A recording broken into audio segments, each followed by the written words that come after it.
que se hace una historia, se habla de un viejo, de un niño o de sí. Pero mi historia es difícil, no voy a hablarles de un hombre común. Es una historia enterrada, es sobre un ser de la nada.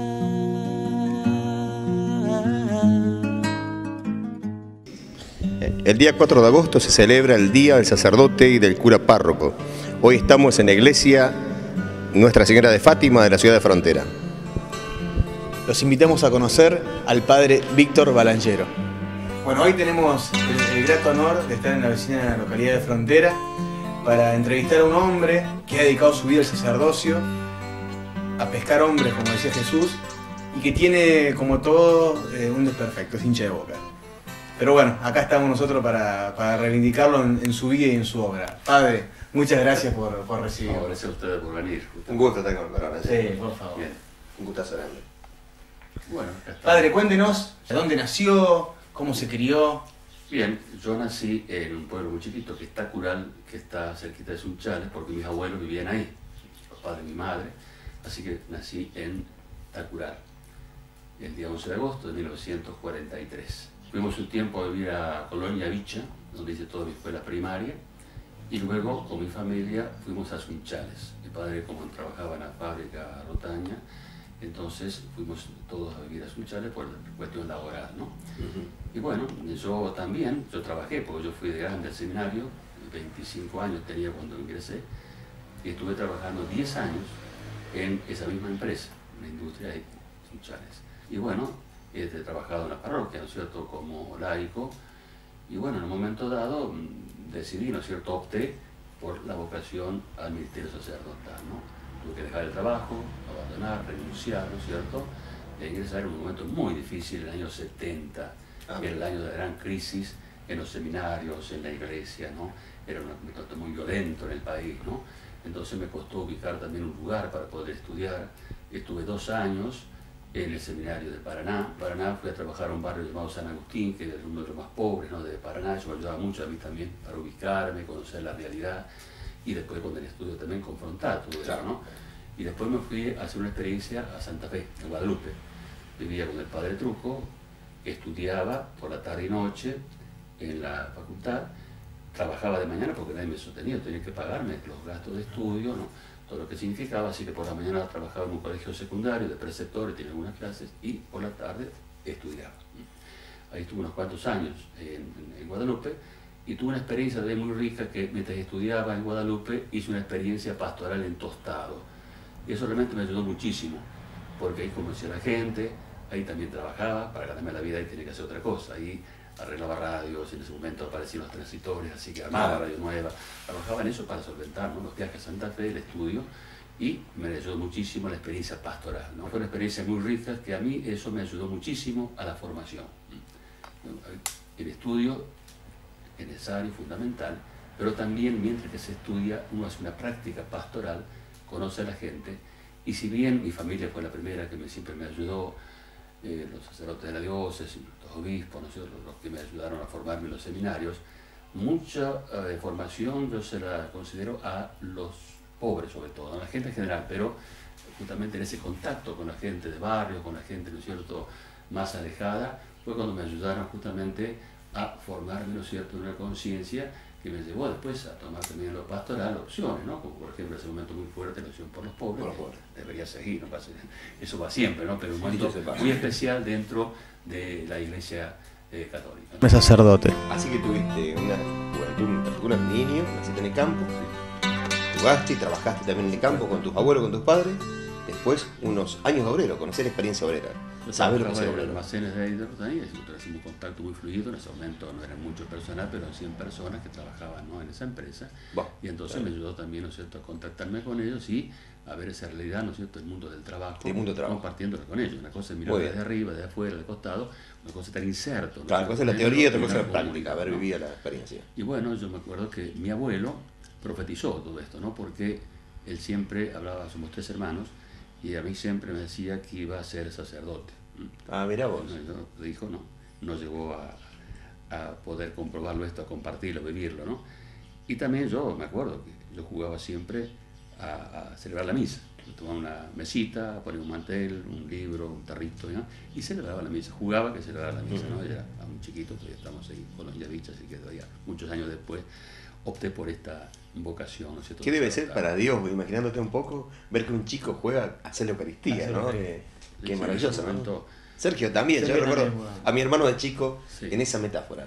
Bueno, preparé para la primera comunión, para la confirmación, te había todo, ¿no es cierto? Un camino. Por supuesto, después uno un poco se alejó, dejé, tuve incluso novia un tiempo, después también tuve que renunciar a ello porque era más fuerte la vocación sacerdotal que sentía, así que sin menospreciar, por supuesto, el matrimonio, no, eso, por favor. Sentí que eso era, ¿no es cierto?, mi llamado. Y bueno, ahí fui, ¿no es cierto?, al seminario. Ha sido la vida del padre una vida bien marcada por el trabajo, porque como nos contaba, mientras realizaba su seminario también trabajaba para poder pagar sus estudios. Padre, en su experiencia de vida, ¿cómo definiría el pobre, a la persona pobre?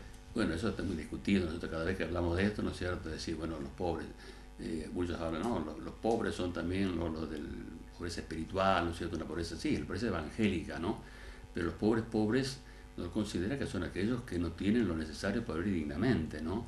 El pobre es un carente de los bienes necesarios, ¿no? Aquel que no puede vivir, por supuesto, que hay una pobreza, ¿no es cierto?, tomado esto evangélica, pero es abarcativa de esto, ¿no? El pobre es aquel justamente que vive muchas veces en la carencia de bienes indispensables para poder vivir, que no puede estudiar, que no se puede curar porque a lo mejor no tiene los medios o lo tratan mal o muere muchas veces antes de tiempo porque no alcanza, ¿no es cierto?, a tener la curación digna que tiene que tener o la medicación que necesita no la pueden obtener, ¿no? Entonces, el carente también de bienes materiales y, por supuesto, también es pobre aquel que no tiene bienes, los cuales tenemos que comunicarle que hacen en la vida digna del hombre, ¿no? Yo creo que siempre también eso, las opciones preferenciales de Jesús fueron esas, ¿no? Cuando habló fue muy claro, ¿no es cierto?, sobre los pobres, ¿no? Me parece que en ese sentido la Iglesia tiene que ser pobre, ¿no? Nosotros tenemos que ser pobres, ¿no? La cosa es la miseria, otra cosa es la pobreza, ¿no? Como Jesús, que nació pobre, vivió pobre, murió sin nada en la cruz, ¿no? Y bueno, la Iglesia tiene que seguir esa huella, ¿no? Y recién hablaba usted de cerrar la fábrica de pobres. Desde su lugar, desde su experiencia de vida, ¿cuál cree usted que es esta fábrica de pobres? Siempre, ¿no? Si hay pobres, si hay esclavizados, si hay personas que llevan la cruz, ¿no es cierto?, o viven en esa situación de morir antes de tiempo, es porque hay crucificadores, porque hay gente, ¿no es cierto?, que domina, tiene un dominio, ¿no es cierto?, y que va ejerciendo todo esto, ¿no? Entonces acumulan, entonces, ¿no es cierto?, quedan siempre al margen los que necesitan, ¿no es cierto?, trabajo, necesitan mejores sueldos, necesitan mayor atención, ¿no? Entonces va creando una situación donde cada vez hay más pobres, aunque tengamos menos ricos, pero esos menos ricos son justamente más ricos. Entonces, al tener, ¿no es cierto?, posición, y siempre esa tentación, ¿no?, de acaparar, de dominar, ¿no? Entonces muchos tratan, ¿no es cierto?, justamente de aprovechar todo ello, y es insaciable. Cuanto más se tiene, más por ahí se quiere, ¿no? Y también esto no va para todos. Sabemos que hay gente que tiene bienes, que los comparte, que ayuda, que tiene muy bien ayuda. En tu día a día, Víctor, ¿qué busca la gente cuando te golpea la puerta? Viene a buscar al padre Balanger. Sí, yo creo que, claro, toda la experiencia de Sunchar es una comunidad bastante distinta, no hay tantas necesidades. San Cristóbal estaba más organizado todo, así que los que tenían necesidades venían, pero para el proyecto, la reunión de la noche, armar el tema de las casitas, ¿no? Bien. Era algo más organizado. Aquí quizás es más directo, ¿no es cierto?, el hecho de pedir algo, ¿no? Bien. El mayor porcentaje es desde pedir cuándo anotan para bautizar, cuándo hay misa, cuándo venga a bendecir la casa porque hay ruidos, necesitamos, ¿no es cierto?, esas cuestiones sacramentales, ¿no? Sí. Como después también el pedido de gente que habitualmente o viene a Cáritas los días que atiende, pero también a puerta. Eso va un tiempo, ¿no? Mejor un mes más, otra vez menos, pero la mayor parte es pedir, ¿no es cierto?, a lo mejor el alimento, ahora que hacía frío, ¿no es cierto?, yapa, o pedir, ¿no es cierto?, alguna cuestión que son de necesidad inmediata, ¿no? Que no es nada fácil, no es nada fácil ayudar a todos, ¿eh? Es una cuestión de mucha demanda. También hay que tener en cuenta esto, ¿no? Porque el padre Víctor atiende una comunidad que en este momento estimamos que tiene que estar en 15.000 personas. Es todo Frontera, más barrio Acapulco, más los amigos de San Francisco que vienen para acá a charlar y decir, es mucho para un solo hombre. Bueno, ahora, gracias a Dios ya lo vi, porque por ahí tomó conciencia de ello, ¿no? Mandó un sacerdote, así que estamos dos ahora aquí, ¿no?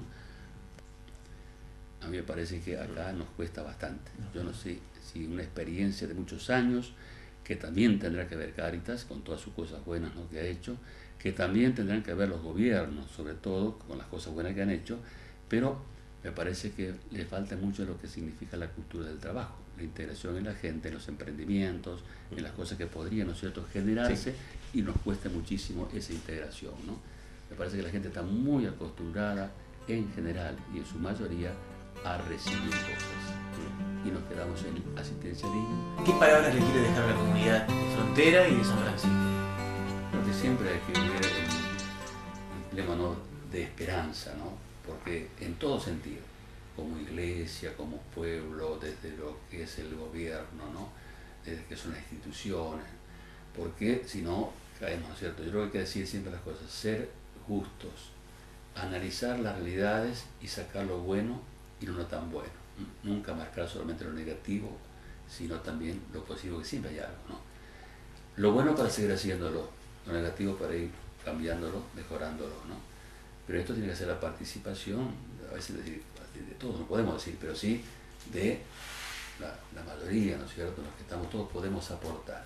Pero cuando hablo de esperanza, no es esa esperanza soñada que tiene que venir desde arriba, que Dios arregle las cosas que tenemos mal, que la Virgencita nos solucione los problemas que tenemos como iglesia, como país, como ciudad, ¿no es cierto? Sino que nos iluminen, nos acompañen.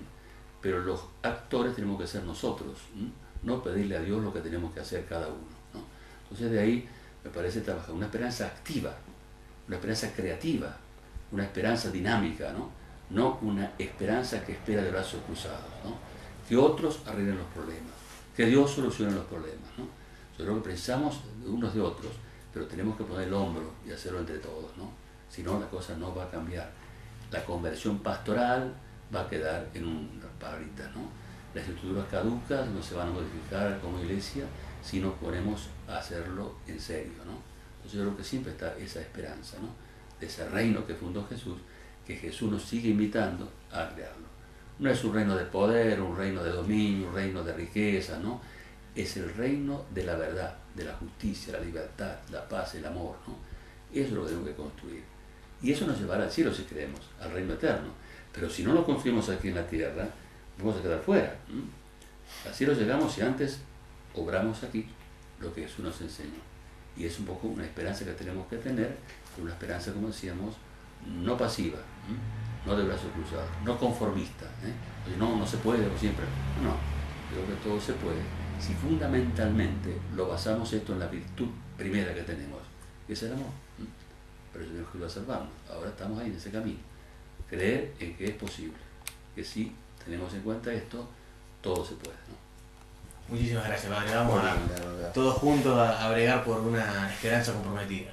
Sí, yo repito. Yo sé que tengo que pedirle perdón a Dios por muchas cosas que mejor digo y no hago. Muchas cosas que dejé de lado, ¿no es cierto? Y que no he cumplido con Dios, con la parroquia, la comunidad, ¿no es cierto? No, pero también importa ahora tratar de convertir ciertas cuestiones que se pueden hacer, como decía recién, cuestan, ¿no?, pero que valen, porque creo que lo testimonial es lo más importante, ¿no? Como decíamos antes de los papás, ¿no? Copian los chicos, también nos copian de todo.